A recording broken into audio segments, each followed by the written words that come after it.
मैस्के sir आप लोग के सामने पुनः फिर से आ गए हैं एक नए वीडियो के साथ, जो कि आप लोग का डिमांड था केमिस्ट्री केमिस्ट्री केमिस्ट्री। तो मेरे प्यारे बच्चों, आप लोग के सामने आज हम लेकर के आ रहे हैं दरभंगा के बेस्ट केमिस्ट्री के टीचर, वह है चंद्रा सर। तो मेरे प्यारे बच्चों, आज आप लोग इस वीडियो को देखिए और जो भी ये पूरे एक प्रकार से क्रैश कोर्स के रूप में चलेगा, जो भी ऑब्जेक्टिव सब्जेक्ट का डाउट है वो 100% आपको क्लियर हो जाएगा। बस आप लोग से एक ही गुजारिश है मेरे प्यारे बच्चों कि अगर अभी तक आप चैनल को सब्सक्राइब नहीं किए हैं तो सब्सक्राइब कर लीजिए, ताकि जितने सारे वीडियो खास करके बोर्ड पर्पस क्लास 12 के लिए जो भी इंपॉर्टेंट क्वेश्चन है, चाहे वो सब्जेक्टिव हो ऑब्जेक्टिव हो, आज से आपको मिलना शुरू हो जाएगा। इसीलिए मेरे प्यारे बच्चों, आप लोग चैनल को सब्सक्राइब कर लीजिए और आप लोग जितना ज्यादा से ज्यादा हो सके, चंद्रा सर आप लोग के सामने आ चुके हैं, बहुत ही बेस्ट केमिस्ट्री के टीचर, उसमें कोई किंतु परंतु नहीं है। आप लोग पढ़ के एक दिन देख लीजिए, अब खुद को खुद पता चल जाएगा कि कितने अच्छे टीचर है ये। तो इसीलिए अगर आप लोग चाहते हैं कि केमिस्ट्री की समस्याओं को दूर करें तो आप लोग कहीं जाइए नहीं, चंद्रा सर से बने रहिए। एक एक ऑब्जेक्टिव और सब्जेक्टिव आपको क्लियर हो जाएगा बोर्ड के लिए, और केवल वीडियो अगर देख लेते हैं तो बोर्ड के लिए बिल्कुल निश्चिंत हो जाइए। तो आप लोग के सामने आ गए चंद्रा सर, और 2 लाइन आप लोग को बोलेंगे। Good evening to all of you. तो आज हम लोग मतलब कि पहला सेशन स्टार्ट करेंगे, जो है हमारा सॉलिड स्टेट। 12th का सबसे फर्स्ट चैप्टर है अपना सॉलिड स्टेट, उसका अपन ऑब्जेक्टिव करेंगे। और ऑब्जेक्टिव में जो भी कॉन्सेप्ट लिया जाएगा वो सारे कॉन्सेप्ट अपन करेंगे साथ साथ, और जो भी टिक पॉइंट होगा जो एग्जाम में पूछे जाते हैं वो सब। टोटल जो भी ऑब्जेक्टिव दिया गया है, जो पूछे गए बोर्ड में है, वो सारे क्वेश्चन एक एक करके अपन करेंगे। इसमें आपका पहला क्वेश्चन है कि which of the following types of crystal is diamond. Diamond किस तरह का क्रिस्टल है? तो पहले ये समझिए कि जो सॉलिड है हमारा वो 2 तरह के होते हैं, एक एमॉर्फस और दूसरा क्रिस्टलिन सॉलिड। एमॉर्फस में आपको याद रखना है कुल मिला के ग्लास, रबर, प्लास्टिक और पॉलीमर्स। जितने भी पॉलीमर्स आते हैं वो आपके एमॉर्फस सॉलिड होते हैं। इनके अलावा जो भी है आपके ग्लास, रबर, पॉलीमर्स और प्लास्टिक को छोड़ के वो सब आपके क्रिस्टलिन सॉलिड में आएगा। तो सबसे फर्स्ट जो हमारा दिया गया है वो आपका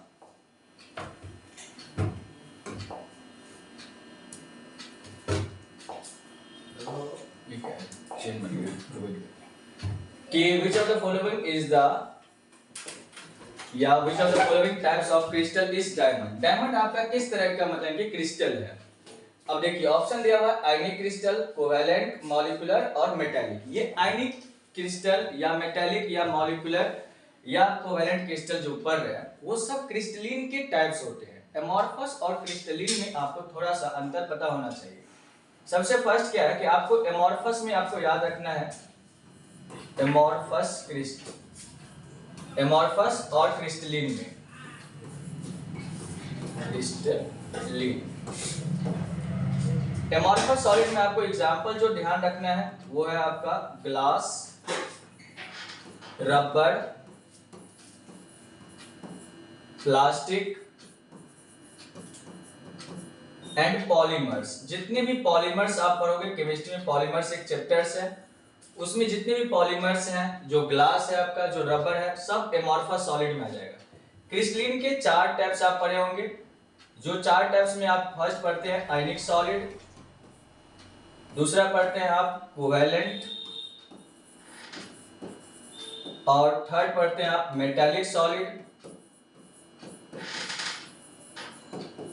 और फोर्थ पढ़ते हैं आप मॉलिक्यूलर सॉलिड। Molecular solid. अब ये ग्लास, रबर, प्लास्टिक तो है नहीं आपका मतलब कि डायमंड। डायमंड आता है क्रिस्टलिन सॉलिड के अंदर।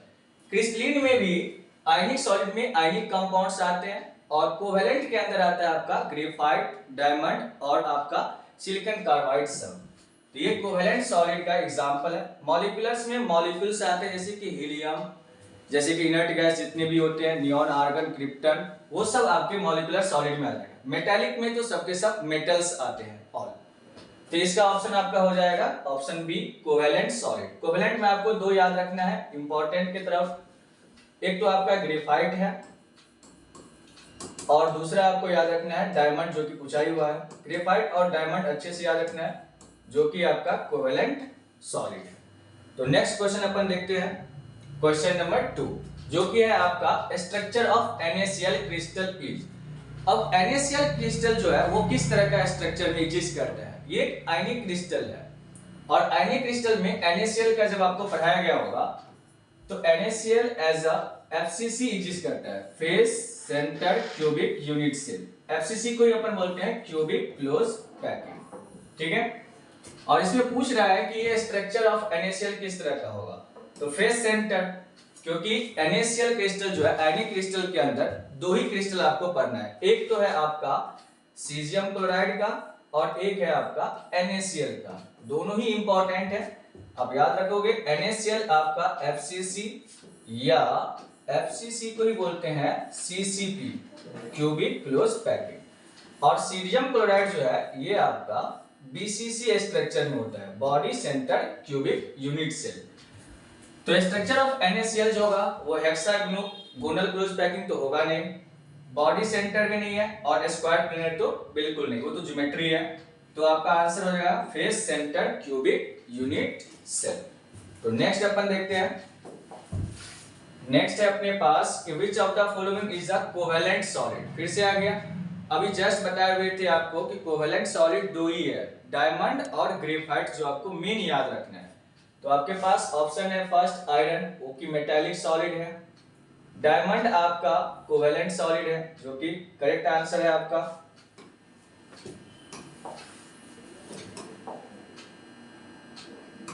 देखिए, और सोडियम क्लोराइड ये तो आयनिक सॉलिड है और कॉपर आपका मेटालिक सॉलिड, तो आयरन भी नहीं होगा, होगा कौन सा अपना डायमंड, जस्ट अभी पढ़ के आए हैं, diamond is a covalent solid. Next है कि number of Bravais lattice in cubic crystal. एक क्यूबिक क्रिस्टल में total number of Bravais lattice कितने होते हैं? देखिए, क्रिस्टल आपको दिया हुआ है cubic, total number of crystal अगर पूछा जाता ब्रेवियस लैटिस तो वो total number of Bravais lattice आपके 14 होते हैं, ठीक है। लेकिन पूछा गया क्यूबिक क्रिस्टल के अंदर, क्यूबिक क्रिस्टल में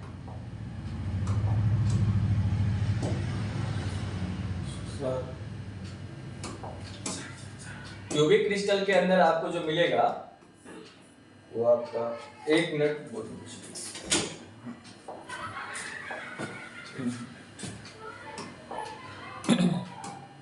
जी, क्यूबिक क्रिस्टल के अंदर देखिए टोटल क्रिस्टल सिस्टम जो है अपना वो तो 7 क्रिस्टल सिस्टम है। उस 7 क्रिस्टल सिस्टम में क्यूब के अंदर आपको 3 ही क्रिस्टल सिस्टम मिलता है। क्यूबिक के अंदर, क्यूबिक क्रिस्टल के अंदर आपको 3 मिलने वाला है, ठीक। क्यूबिक क्रिस्टल इसके अंदर आपको 3 मिलने वाला है, जो कि सिंपल क्यूबिक तो आपको सबके अंदर मिलेगा, एक इसके अंदर मिलेगा बॉडी सेंटर और एक आपको मिलेगा फेस सेंटर। तो कुल मिला के क्यूबिक के अंदर आपको 3 तरह के ब्रेवियस लैटिस मिलने वाला है, और टोटल इसी तरह से 7 क्रिस्टल के अंदर अगर देखा जाए तो आपको 14 क्रिस्टल सिस्टम मिलते हैं। तो इसका बेस्ट आंसर होगा हमारा total number of Bravais lattice in cubic crystal 3 हो जाएगा, ठीक है। तो अपन नेक्स्ट देखते हैं, नेक्स्ट है अपने पास कि an octahedral void is surrounded by which of the following number of sphere. भाई आप वॉइड्स पढ़े होंगे, जब हम क्लोज पैकिंग पढ़ते हैं तो उसमें 2 तरह की वॉइड्स होती है 3D में। 3D में 2 तरह के वॉइड्स हैं, एक तो आपका टेट्राहेड्रल और दूसरा आपका ऑक्टाहेड्रल। ऑक्टाहेड्रल वॉइड्स के बारे में यहाँ पूछा गया है कि भाई ऑक्टाहेड्रल वॉइड 6 स्फीयर से मिलके बनता है, कैसा होता है थोड़ा दिखाते हैं आपको। 3 स्फीयर जो होता है वो इस तरह से अरेंज होते हैं, और 3 स्फीयर जो होगा इसके जस्ट अपोजिट इस तरह से अरेंज होगा, इस तरह से। और ये जो आपका वॉइड्स दिख रहा है, ये वॉइड्स, यही वॉइड्स आपका कहलाता है ऑक्टाहेड्रल वॉइड्स। तो ये जो ऑक्टाहेड्रल वॉइड्स है टोटल कितने स्फीयर से कवर हुआ है? 6 स्फीयर से। तो कोऑर्डिनेशन नंबर भी इसका 6 होगा, और टोटल नंबर ऑफ स्फीयर पूछा गया तो वो भी अपना 6 होगा। 6 इज द बेस्ट आंसर, ठीक है। और नेक्स्ट इसी में एक क्वेश्चन लिखा गया है कि which of the following type of defect cause a decrease in density of a crystal. भाई आप कौन से डिफेक्ट में डेंसिटी को घटाते हैं? तो ऑप्शन दिया है फ्रैंकल, शॉर्ट क्लिप, इंटरस्टिशियल और एफ सेंटर। तो आयनिक क्रिस्टल में दो तरह के जो डिफेक्ट पड़ते हैं उसमें एक है शॉर्ट की और दूसरा है फ्रैंकल। शॉर्ट की डिफेक्ट में क्या होता है, इक्वल नंबर ऑफ केटायंस और एनायंस लॉस कर जाता है क्रिस्टल से, और अगर केटायन और एनायन लॉस करेगा तो मास लॉस होगा, और अगर मास लॉस होगा तो डेंसिटी भी क्या हो जाएगा, लॉस होगा। डेंसिटी होता है मास बाय वॉल्यूम। तो ये शॉर्ट की डिफेक्ट के अंदर आपका क्या होगा, डेंसिटी डिक्रीज कर जाएगा। फ्रैंकल डिफेक्ट में डेंसिटी में किसी तरह की कोई चेंज नहीं होती है, डेंसिटी आपका कांस्टेंट रहता है फ्रैंकल में, क्योंकि केटायन इसमें इंटरस्टिशियल साइट्स में ऑक्युपाई करते हैं, ठीक है। और इंटरस्टिशियल डिफेक्ट ये फ्रैंकल डिफेक्ट का ही दूसरा नाम है, और एफ सेंटर तो आपको मेटल के अंदर मिलेगा आपको। तो ये ऑप्शन तो हो नहीं सकता, तो ऑप्शन आपका बेस्ट करेक्ट है शॉर्ट की डिफेक्ट, जिसमें इक्वल नंबर ऑफ केटायन और एनायंस लॉस होंगे, जिससे मास घटेगा तो डेंसिटी भी घट जाएगा। तो नेक्स्ट है अपने पास 6 नंबर कि which of the following is the ferromagnetic substance. वही फेरोमैग्नेटिक, पैरामैग्नेटिक, डायामैग्नेटिक, ये चीजें आपको पढ़ाया गया होगा जब हम मैग्नेटिक और इलेक्ट्रिक प्रॉपर्टी पढ़ते हैं। मैग्नेटिक प्रॉपर्टी के दौरान हम लोग क्रिस्टल पढ़ते हैं अलग अलग तरह से। आप पढ़े होंगे पैरामैग्नेटिक सब्सटेंस, पैरामैग्नेटिक, फिर पढ़ते हैं अपन डायामैग्नेटिक, डायामैग्नेटिक, और फिर पढ़ते हैं इसी में अपन तीसरा फेरोमैग्नेटिक, फेरोमैग्नेटिक सब्सटेंस, और इसी में आता है आपका 4 फेरीमैग्नेटिक,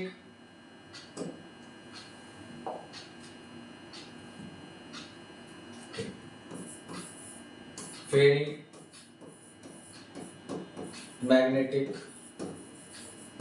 और एक और पढ़ते हैं अपन एंटी फेरोमैग्नेटिक, एंटी फेरोमैग्नेटिक। तो ये 5 तरह का अपन पढ़ते हैं मैग्नेटिक इफेक्ट के अंदर सब्सटेंस। उसमें से पूछ रहा है कि ये जो आपका ऑप्शन दिया हुआ है NaCl और Fe3O4, O2 और N2, ये इनमें से फेरोमैग्नेटिक कौन सा है? तो एनसीईआरटी में एज इट इज दिया गया है कि NaCl तो आपका डायामैग्नेटिक होता है, क्योंकि ये टूटेगा तो Na पे प्लस और Cl पे माइनस में। ये आपका मैग्नेटाइट है Fe3O4, और यही एग्जांपल में भी दिया गया है कि ये आपका फेरोमैग्नेटिक होता है। रीजन क्या होता है कि फेरोमैग्नेटिक का जो आपका मैग्नेटिक मोमेंट होता है वो पैरामैग्नेटिक से भी ज्यादा होता है। पैरामैग्नेटिक जो होता है वो मैग्नेटिक फील्ड में थोड़ा अट्रैक्शन शो करता है, लेकिन फेरोमैग्नेटिक सब्सटेंस स्ट्रांगली अट्रैक्ट करते हैं सब्सटेंसेस को इन मैग्नेटिक फील्ड में, और ऐसा आपके साथ मैग्नेटाइट के अंदर होता है। O2 डायामैग्नेटिक है आपका, और N2 भी डायामैग्नेटिक के अंदर आएगा। तो ये सब मॉलिक्यूलर्स हैं, तो ये डायामैग्नेटिक के अंदर, और Fe3O4 जो है आपका वो पैरामैग्नेटिक के फेरोमैग्नेटिक के अंदर आएगा। नेक्स्ट है आपका 7 कह रहा है कि which of the following crystalline solid। अभी जस्ट बताए थे कि एमॉर्फस को छोड़ के बाकी जो भी मिलेगा आपको क्रिस्टलिन ही दिखाई देगा। ग्लास, रबर, प्लास्टिक और पॉलीमर्स एमॉर्फस है, बाकी सब आपके पास क्या है, क्रिस्टलिन। डायमंड आपका क्रिस्टलिन सॉलिड है, ग्लास आपका एमॉर्फस है, रबर आपका एमॉर्फस है, और ऑल ऑफ दिस होगा नहीं। तो बेस्ट करेक्ट आंसर कौन सा अपना, डायमंड। डायमंड क्रिस्टलिन सॉलिड है। क्रिस्टलिन में भी डायमंड किसका एग्जांपल है, कोवैलेंट सॉलिड का। दिया गया next 9 number question, which of the following oxides show ferromagnetism. अभी जस्ट समझाए थे फेरोमैग्नेटिज्म कौन सा शो करता है। एक तो आपका था मैग्नेटाइट Fe3O4, और देखिए कौन सा है क्रोमियम ऑक्साइड, ये भी आपके फेरोमैग्नेटिक सब्सटेंस होते हैं। मैग्नीज ऑक्साइड नहीं होगा, मैग्नीज ऑक्साइड नहीं होता है फेरोमैग्नेटिक। हेमाटाइट फेरिक का, वैनेडियम ऑक्साइड भी ये आपका ऑक्साइड नहीं है। यानी कि आपको फेरोमैग्नेटिक में दो याद रखने हैं, एक तो क्रोमियम का ऑक्साइड जो कि फेरोमैग्नेटिक है, फेरोमैग्नेटिक, और दूसरा आपके साथ याद रखना है ये आपका मैग्नेटाइट है, मैग्नेटाइट भी आपका फेरोमैग्नेटिक है। जस्ट अभी कुछ देर पहले यही क्वेश्चन आया हुआ था। और क्रोमियम का ऑक्साइड एनसीईआरटी में एज इट इज दिया गया है आपका।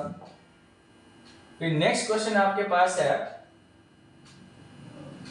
कि क्रिस्टल्स कितने होते हैं। अब देखिए यहाँ पे क्वेश्चन कुछ कंफ्यूज कर रहा है कि भाई क्रिस्टल्स मतलब कौन सा, आयनिक क्रिस्टल की बात कर रहा है ये, या फिर एमॉर्फस की बात कर रहा है, या क्रिस्टलिन की बात कर रहा है, किसकी बात कर रहा है। तो क्रिस्टल का मतलब आप समझोगे क्रिस्टलिन सॉलिड की बात कर रहा है। किसका? Crystalline solid. और क्रिस्टलिन सॉलिड जस्ट अभी हम कुछ देर पहले ही आपको लिखे थे, चार होता है, आयनिक क्रिस्टल या आयनिक solid, covalent solid, metallic solid और molecular solid. Molecular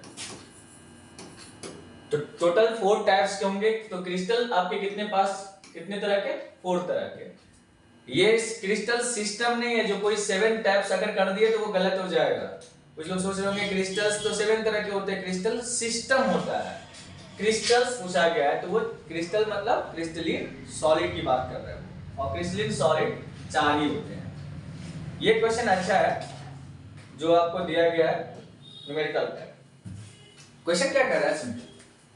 The structure of compound made of element A and B, A और B से मिलके कोई कंपाउंड बन रहा है, और कह रहा है सर कि atom A is situated at a corner and atom B is situated at the each face of the cube।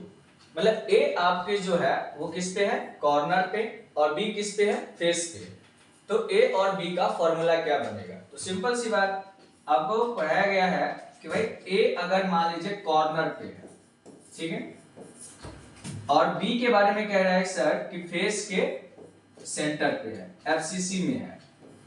तो कॉर्नर आप जानते हैं कि एक क्यूब के अंदर टोटल नंबर ऑफ कॉर्नर आपके पास 8 है, और एक कॉर्नर से कंट्रीब्यूशन आता है 1/8, क्योंकि अगर कॉर्नर पे किसी स्फीयर को अगर रखा जाए तो वो 8 पार्ट में बट जाएगा, 4 पार्ट नीचे और 4 पार्ट ऊपर जाएगा, यानी एक कॉर्नर से कंट्रीब्यूशन आता है 1/8। और कॉर्नर होते हैं क्यूब में कितना? 8। तो 8 इंटू 1/8 करोगे भैया तो अपन कितना आएगा? 1। और फेस की बात किया जाए तो क्यूब में टोटल नंबर ऑफ फेस है आपके पास 6, और एक फेस से कंट्रीब्यूशन कितना आता है? अगर किसी फेस के सेंटर पे अगर रखेंगे तो एक एटम का आधा पार्ट हमारे रूम में होगा और आधा पार्ट दूसरे के रूम में होगा। एक फेस से हाफ कंट्रीब्यूशन आता है, तो टोटल जो है यहां से आएगा 3, यानी ए आपके पास एक ही एटम है और बी कितने हुआ? 3, यानी फॉर्मूला क्या बनने वाला है? AB3। तो कंट्रीब्यूशन से तो इजी बन जाएगा आपका, जो कि पहला ऑप्शन दिया हुआ है। ये A3B नहीं होगा, उलट दिया है, AB तो बिल्कुल ही नहीं है, और AB2 की तो बात ही नहीं है। तो इस तरह से आप निकाल सकते हो कंट्रीब्यूशन, अगर आपको पता हो तो। कॉर्नर से ध्यान रखना है 1/8 का कंट्रीब्यूशन आता है। एक कॉर्नर पे अगर एटम को रखते हैं तो वो 8 भाग में बट जाता है, और इसको अच्छे से आप समझ सकते हो। किसी क्यूब का कॉर्नर ले लेना है तो 4 मतलब एक कॉर्नर जो होता है 4 रूम से कनेक्टेड होता है नीचे में, और 4 रूम ऊपर भी कनेक्टेड होगा, तो टोटल 8 भाग में एक एटम बट जाता है। इसको फुटबॉल से भी समझ सकते हैं आप। नेक्स्ट है अपने पास 9 नंबर। क्वेश्चन कह रहा है कि in body centre cubic crystal structure coordination number होगा, coordination number of atom is. भाई बीसीसी के अंदर कोऑर्डिनेशन नंबर कितना होगा? अगर एक रूम है और उसके बॉडी के सेंटर में अगर एक एटम रखा हुआ है तो वो एटम 8 कॉर्नर के डायरेक्ट कांटेक्ट में होगा, तो कोऑर्डिनेशन नंबर कितना होगा? 8, क्योंकि बॉडी सेंटर में आपका एक एटम 8 कॉर्नर के कांटेक्ट में होगा, तो कोऑर्डिनेशन नंबर आपका कितना जाएगा? 8। ठीक है, तो ऑप्शन नंबर बी आपका करेक्ट है। ठीक। नेक्स्ट कह रहा है आपका 13 number question, which of the following is an insulator. Insulator का मतलब होता है नॉन कंडक्टर, जिसमें आप करंट पास नहीं कर सकता। और ऑप्शन आप देखो, ग्रेफाइट, ग्रेफाइट तो बचपन में पढ़े हैं अपन, good conductor of heat and electricity. Aluminium तो मेटल भैया करंट पास करेगा। डायमंड जो होता है आपका, इसके अंदर करंट पास नहीं करेगा, ठीक है। और सिलिकॉन तो सेमीकंडक्टर है, इसमें भी करंट पास करेगा, तो ये ऑप्शन सब नहीं होगा। डायमंड के अंदर करंट पास नहीं करती है क्योंकि इंसुलेटेड है। और डायमंड का स्ट्रक्चर आप पढ़े होंगे भाई, डायमंड आपका टेट्राहेड्रल ज्योमेट्री में मिलता है, ठीक है। और स्लिपरी भी नहीं होती है ग्रेफाइट की तरह। 10 नंबर क्वेश्चन है आपका, 14 number question, coordination number of sodium ion in NaCl। तो ये आयनिक क्रिस्टल है, और आयनिक क्रिस्टल में आपको, आयनिक क्रिस्टल अगर पढ़ाया गया है तो उसमें आयनिक क्रिस्टल में आप लोगों को इसका जो ज्योमेट्री होता है, ये ज्योमेट्री होती है इसकी NaCl की, वो FCC होती है, ये फेस सेंटर में एग्जिस्ट करता है। और एक Na जो सोडियम होता है और जो आपका क्लोरीन होता है। सोडियम जो होगा आपका FCC के अंदर, ये आपके बॉडी के अंदर रहता है फेस के सेंटर पे, और Cl माइनस जो होगा वो तो प्रत्येक फेस के सेंटर पर रखेगा, और ये तो वॉइड्स के अंदर जाएगा, जो खाली जगह होता है उसके अंदर, क्योंकि स्मॉल साइज होते हैं कैटायंस के, और एनायन का साइज क्या होता है, लार्ज साइज होता है। एनायंस हमेशा लार्जर होता है। और इसकी बात किया जाए FCC के अंदर, तो कोऑर्डिनेशन नंबर जो निकल के आता है वो सोडियम का भी 6 आएगा कोऑर्डिनेशन नंबर, और आपके क्लोरीन का भी कोऑर्डिनेशन नंबर कितना निकल के आएगा, 6।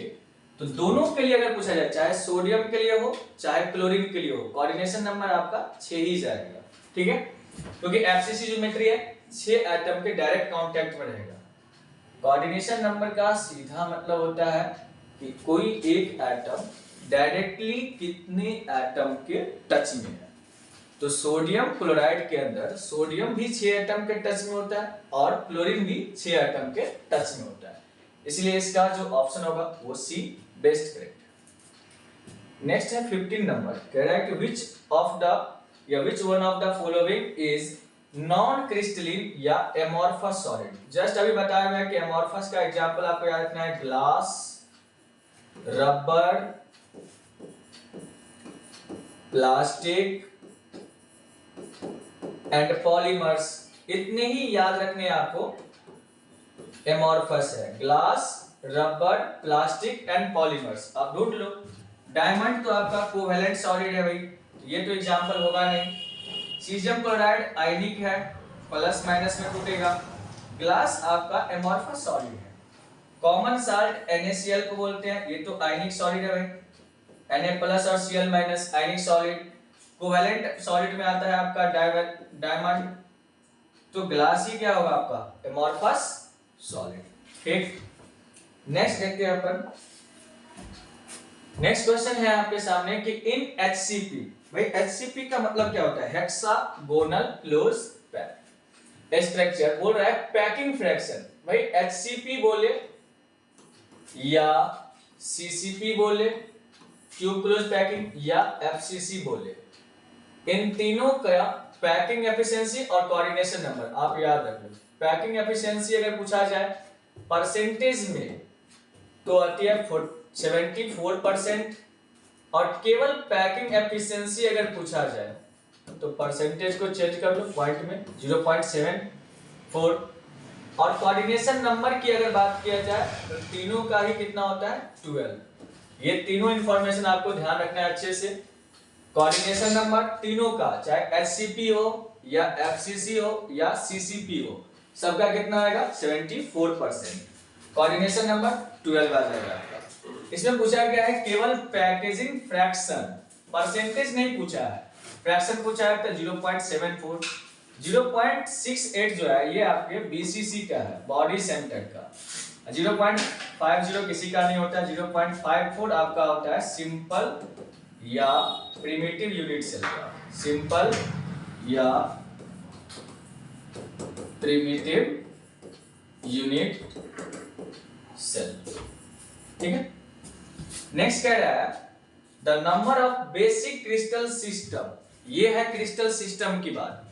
Total number of crystal system कितना होता है? 7। Total number of crystal system की बात किया जाए तो वो आपके पास कितने हैं? 7 क्रिस्टल सिस्टम होते हैं। ऑप्शन दिया गया है आपके पास में कि 6, फिर 8, फिर 7, फिर 4।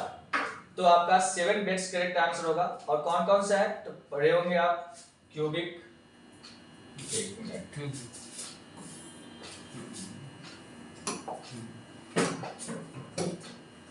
क्यूबिक पढ़े होंगे, क्यूबिक क्रिस्टल सिस्टम। इसको ट्रिक से याद कर लेते हैं, CTR,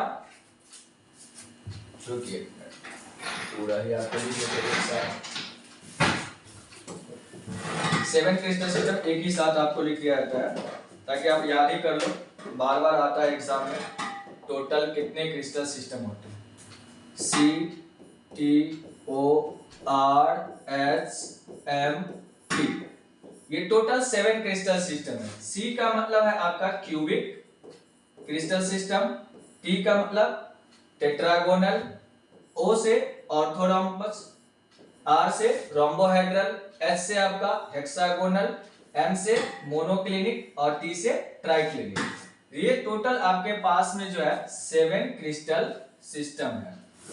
तो total number of crystal system अगर पूछा जाएगा तो वो कितना होगा? 7। ठीक है, तो क्रिस्टल सिस्टम था तो 7। इसमें आप ब्रेविस लैटिस भी निकाल सकते हो। इस वाले में ब्रेविस लैटिस होता है आपका 3, इसके अंदर ब्रेविस लैटिस होता है 3, इसमें होता है 2 और इसके अंदर होता है 4।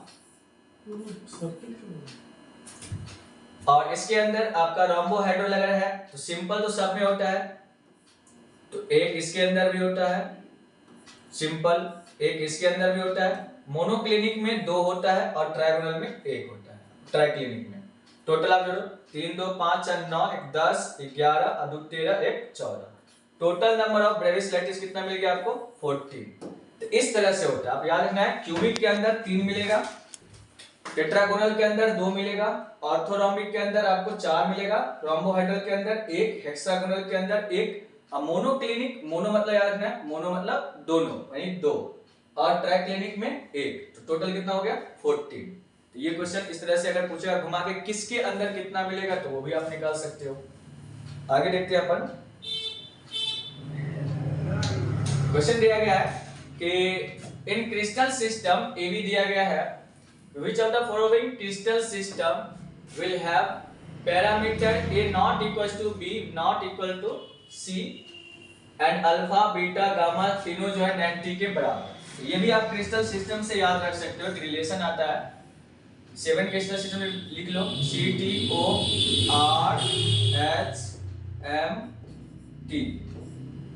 इसमें होता क्या है कि आपका A, B और C का जो रिलेशन है वो एक ट्रिक से हम बना देते हैं, अब तो ध्यान से याद रख लेना है। इसमें A बराबर B बराबर C होता है, इसमें A बराबर B होगा लेकिन B not equal to C, इसमें A not equal to B not equal to C।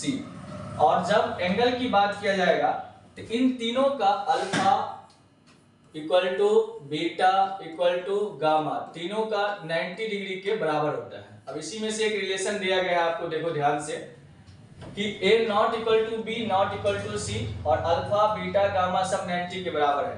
ऐसा रिलेशन तो आपको O के अंदर मिलेगा। O मतलब ऑर्थोरोम्बिक, ये कि ये है।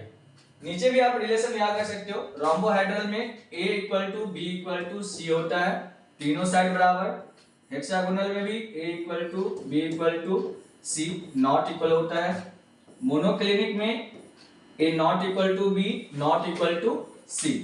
ट्राइक्लिनिक मोस्ट अनसिमेट्रिकल होता है, इसका तीनों कट लिखना है।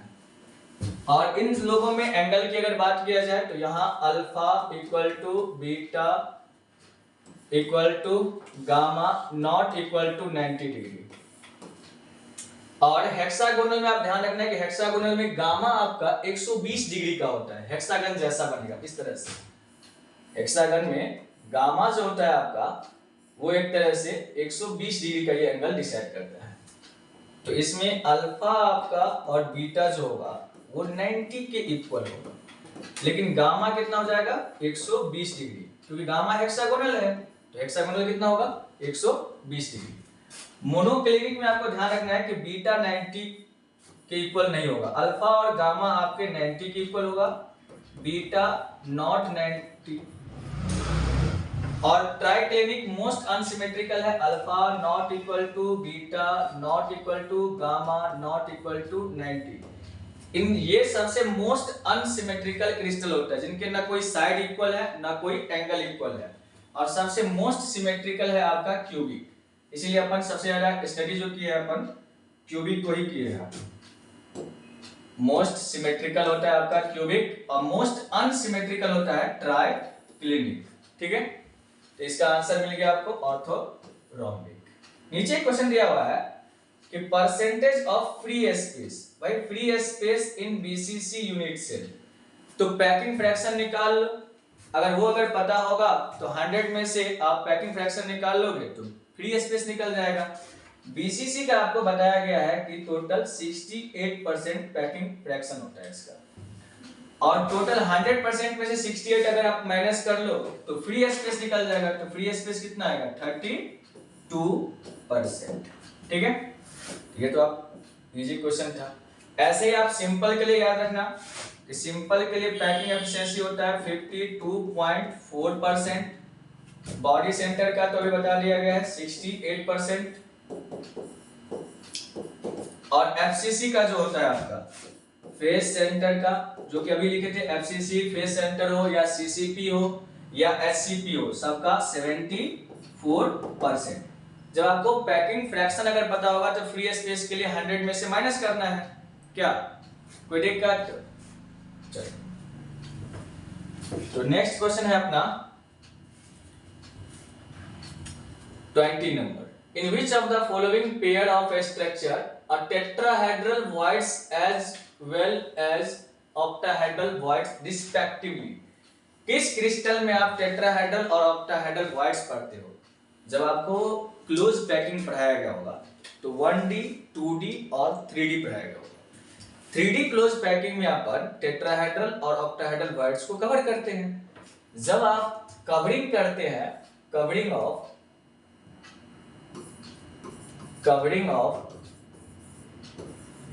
टेट्राहेड्रल वॉइड्स, जब आप टेट्राहेड्रल वॉइड्स को कवर करते हैं तो आपका स्ट्रक्चर बनता है HCP, hexagonal close packing.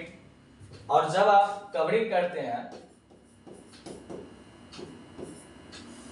Covering of octahedral voids, तो आपका बनता है CCP या इसी को बोलते हैं FCC। आप देख लो ऑप्शन, टेट्राहेड्रल वॉइड्स और ऑक्टाहेड्रल रिस्पेक्टिवली दिया गया है। जब आप टेट्राहेड्रल वॉइड्स को कवर करोगे तो आपको बनेगा क्या HCP, और जब आपको ऑक्टाहेड्रल वॉइड्स को कवर करोगे तो आपको बनेगा CCP या FCC। इसमें FCC और CCC वाला एक ही ऑप्शन दिया है, पहला दिया है BCC बॉडी सेंटर तो बनेगा नहीं। HCP और सिंपल क्यूबिक, ये भी नहीं, सिंपल नहीं बनेगा। FCC और SCP ये करेक्ट है, लेकिन लिखा है पहले टेट्राहेड्रल और बाद में ऑक्टाहेड्रल। टेट्राहेड्रल से आपका SCP बनता है, तो ऑप्शन का उल्टा है, पहले HCP और फिर बाद में CCP। तो ये आंसर करेक्ट होगा। BCC और SCP, BCC तो बनता ही नहीं है। ठीक है, तो नेक्स्ट है आपका the coordination number of metal crystallising in HCP, hexagonal close packing दिया गया आपके पास, और इसमें बोल रहा है आपसे भाई क्लोज में पैकिंग में coordination number, but HCP, FCC और CCP तीनों का कोऑर्डिनेशन नंबर 12 ही होता है। अभी कुछ देर पहले 3 बार लिखे हुए हैं, चाहे HCP लिखे, चाहे CCP लिखे, चाहे वो FCC लिखे, तीनों का पैकिंग एफिशिएंसी और कोऑर्डिनेशन नंबर ध्यान रखना है 12 होगा कोऑर्डिनेशन नंबर, और परसेंटेज पैकिंग एफिशिएंसी आपका होता है 74%। केवल पैकिंग एफिशिएंसी पूछेगा तो परसेंटेज हटा देना है 0.74। ठीक, ये हो गया। आगे देखते हैं, आगे आपके पास when an electron occupied the empty space of negatively charged ion, जब आप डिफेक्ट पढ़ते हैं तो वहां पे देखते हुएगा जो नेगेटिव चार्ज पार्टिकल्स होते हैं उस स्पेस को इलेक्ट्रॉन क्या करता है, अपना जगह ले लेता है। और बोल रहा है कि the defect in crystal is, तो ऐसे डिफेक्ट को क्या बोलते हैं, एफ सेंटर बनता है वहां पे। अगर क्रिस्टल में अगर याद होगा तो एफ सेंटर बनाते हैं। इस तरह से अगर आप आयनिक क्रिस्टल बना सकते हो, पॉजिटिव और नेगेटिव चार्ज का क्रिस्टल, कि पॉजिटिव चार्ज है फिर नेगेटिव चार्ज,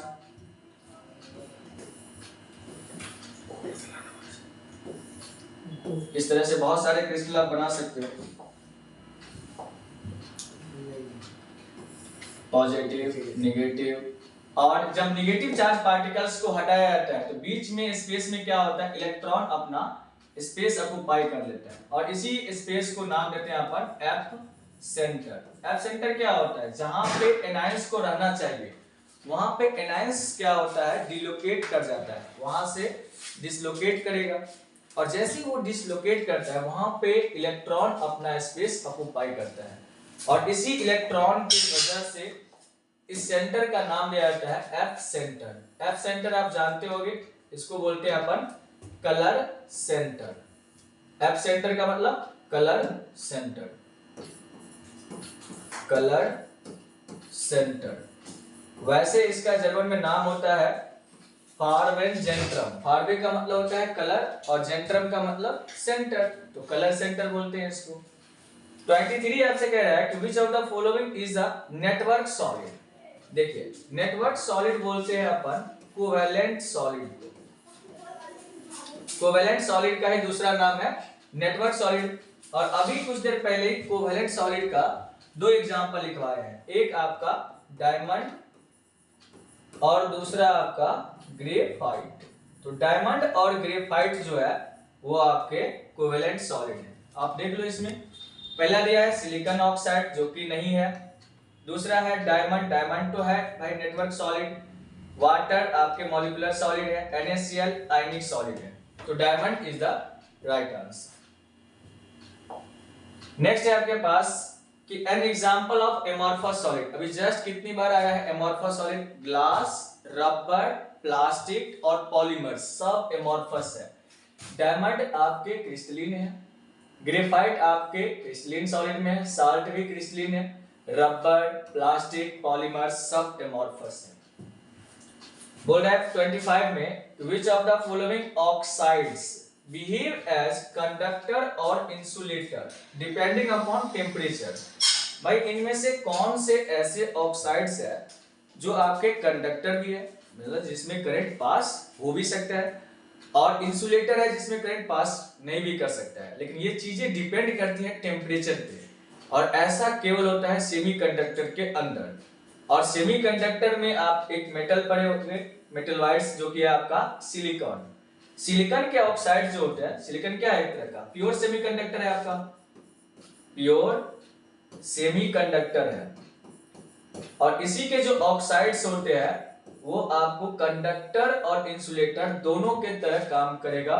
जब आप टेम्परेचर को इंक्रीज करोगे तो इसकी कंडक्टिविटी बढ़ेगी, टेम्परेचर डिक्रीज करोगे कंडक्टिविटी घटेगी, यानी टेम्परेचर पे डिपेंडेंट होता है। तो इसका राइट आंसर होगा सिलिकॉन ऑक्साइड, यानी ग्रुप 14 के जो भी एलिमेंट्स होते हैं वो सब। सेक्शन कह रहा है आपसे the lattice site in a pure crystal can not be occupied by. Lattice site जो होता है वो क्रिस्टल में किसके द्वारा ऑक्युपाइड नहीं किया जाता है। तो सबसे पहले ये बात है कि लैटिस साइट को ऑक्युपाइड करने वाला जो पार्टिकल्स होता है उसको बोलते हैं अपन कंस्टिट्यूएंट पार्टिकल्स। कंस्टिट्यूएंट पार्टिकल्स, और कंस्टिट्यूएंट पार्टिकल्स होते हैं तीन ही, या तो एटम्स होगा, या फिर मॉलिक्यूल्स होगा, या फिर आयंस होगा। एटम्स, मॉलिक्यूल्स और आयंस होते हैं।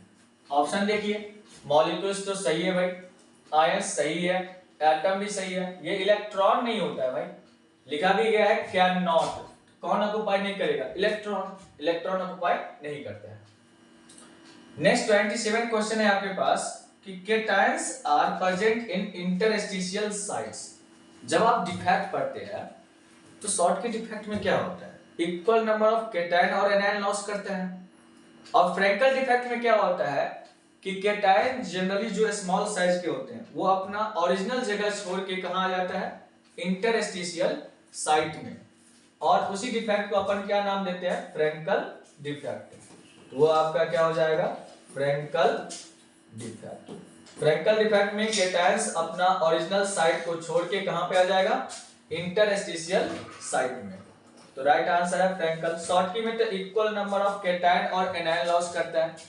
मेटल एक्सेस डिफेक्ट में तो मेटल आपका इंक्रीज करेगा। वैकेंसी डिफेक्ट जो वैकेंसी क्रिएट करती है वो नॉन आयनिक क्रिस्टल के अंदर होगा।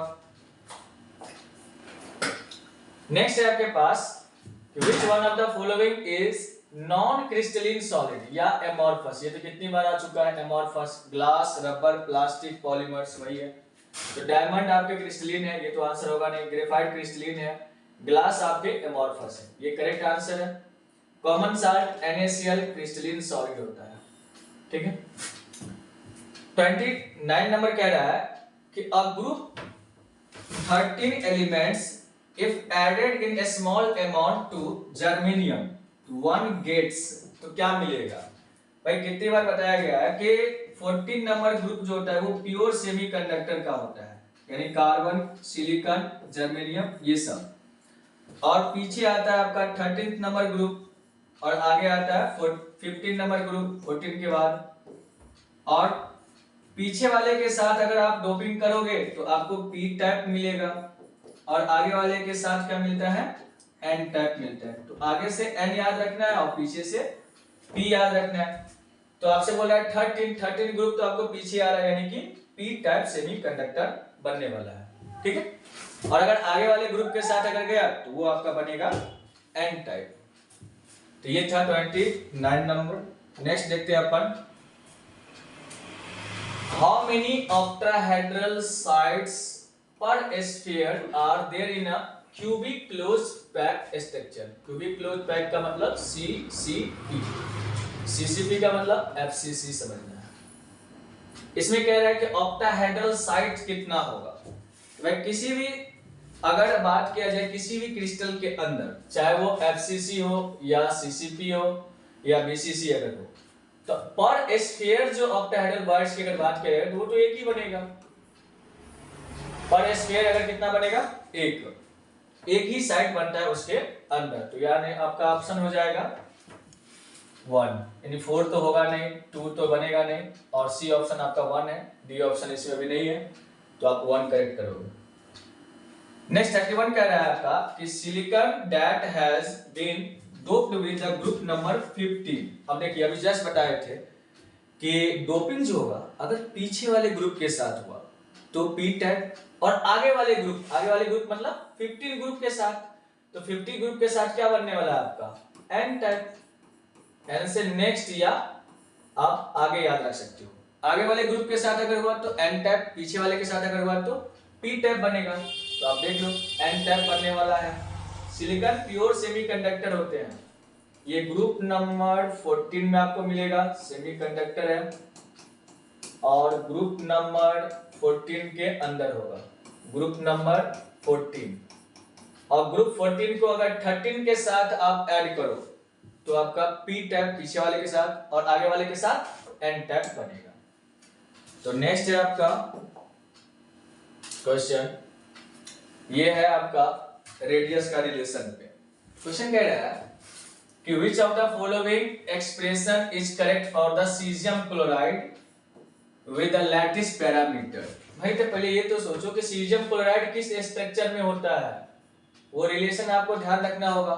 ये सीजियम क्लोराइड आपके BCC ज्योमेट्री में होता है, बॉडी सेंटर, और बॉडी सेंटर में A और R का रिलेशन आपको बताया याद अगर होगा तो ये होता है 4R = √3A, R और A का रिलेशन। अब यहाँ पे आयनिक क्रिस्टल अगर है तो 2 केटायंस और 2 एनायंस होगा, यानी कि 2 आपके सीजियम होंगे प्लस में और 2 ही आपके पास में Cl माइनस होगा, और इक्वल टू कितना हो गया, √3A। और यहाँ से अगर रिलेशन अगर निकाले तो 2 कॉमन अगर लिया जाए तो सीजियम प्लस और Cl माइनस अगर निकाला जाए तो √3A बाय क्या हो जाएगा, 2 कॉमन लेके नीचे। और ऐसा अगर ऑप्शन में है तो आप टिक कर सकते हैं, ठीक है। फर्स्ट ऑप्शन में दिया गया है कि radius of caesium plus Cl minus 2a के बराबर होगा, बिल्कुल नहीं। 0/√2 बिल्कुल नहीं। सीजियम प्लस और Cl माइनस √3a/2 देख सकते हो, √3a/2 करेक्ट आंसर है। और ये 3a/2 तो बिल्कुल ही नहीं होगा, √3a/2 होता है, ठीक है। 33 नंबर क्वेश्चन कह रहा है आपसे, the coordination number of metal crystallising in HCP। अरे HCP कितनी बार आया हुआ है, HCP बोले, अभी कितनी बार लिखे हैं, CCP बोले या FCC बोले, तीनों का कोऑर्डिनेशन नंबर आपका 12 ही होता है, ठीक है। तो 12 इज द राइट आंसर, ठीक। तीनों का ही सेम होता है, HCP बोले, CCP बोले या FCC बोले। नेक्स्ट आपके पास क्वेश्चन है, ये लास्ट आपका मतलब कि है 34 और 35 क्वेश्चन, कि फ्रैंकल एंड शॉर्ट के डिफेक्ट आर। भाई फ्रैंकल और शॉर्ट के डिफेक्ट एक तरह का क्रिस्टल डिफेक्ट है, आयनिक क्रिस्टल के अंदर होता है, स्टोइकोमेट्री डिफेक्ट के अंदर पढ़ते हैं इसको। न्यूक्लियस का डिफेक्ट ये तो कुछ होता नहीं है, एटॉमिक डिफेक्ट बिल्कुल नहीं है एटम के लेवल पे, क्रिस्टल डिफेक्ट कहलाता है, ये मॉलिक्यूलर डिफेक्ट होती नहीं है। लास्ट क्वेश्चन है आपके पास कि what is the coordination number of sodium in Na2O। भाई सोडियम का ऑक्साइड है, ये आयनिक क्रिस्टल है जिसमें सोडियम पे प्लस चार्ज होता है और ऑक्सीजन पे माइनस। अब होता क्या है कि सोडियम जो होता है और ऑक्सीजन जो होता है, इन दोनों के क्रिस्टल को अगर देखा जाए तो ये सारे के सारे एग्जिस्ट करते हैं CCP में। और सोडियम ऑक्साइड में क्या होता है कि सोडियम के साइज ऑक्सीजन के कंपेयर में थोड़ी सी छोटी होने की वजह से ये आपका जो होता है सोडियम प्लस, ये आपके CCP ज्योमेट्री में एग्जिस्ट करेगा और ऑक्सीजन आपके वॉइड्स के अंदर एग्जिस्ट करता है। और कोऑर्डिनेशन नंबर की अगर बात किया जाए तो सोडियम की कोऑर्डिनेशन नंबर आती है 4 और ऑक्सीजन की कोऑर्डिनेशन नंबर आती है 8। और इस आयनिक क्रिस्टल में अगर रेशियो लिखा जाता है तो 4:8 लिखी जाती है। तो अगर आपको ऑक्सीजन का अगर पूछा होता तो आप 8 को टिक करते, सोडियम का पूछा गया है तो आप कितना टिक करोगे, 4, क्योंकि सोडियम का ही पूछा गया आपसे, सोडियम इन Na2O। अगर ऑक्सीजन का पूछा जाता तो वो 8 हो जाता, सोडियम का पूछा गया तो वो आपका 4 आंसर करेक्ट होगा। तो आज के लिए इतना ही काफी है, इतना क्वेश्चन दिए, इंपॉर्टेंट क्वेश्चन है। नेक्स्ट वीडियो में अपन जो है एक्स्ट्रा क्वेश्चन करेंगे, ठीक है। धन्यवाद।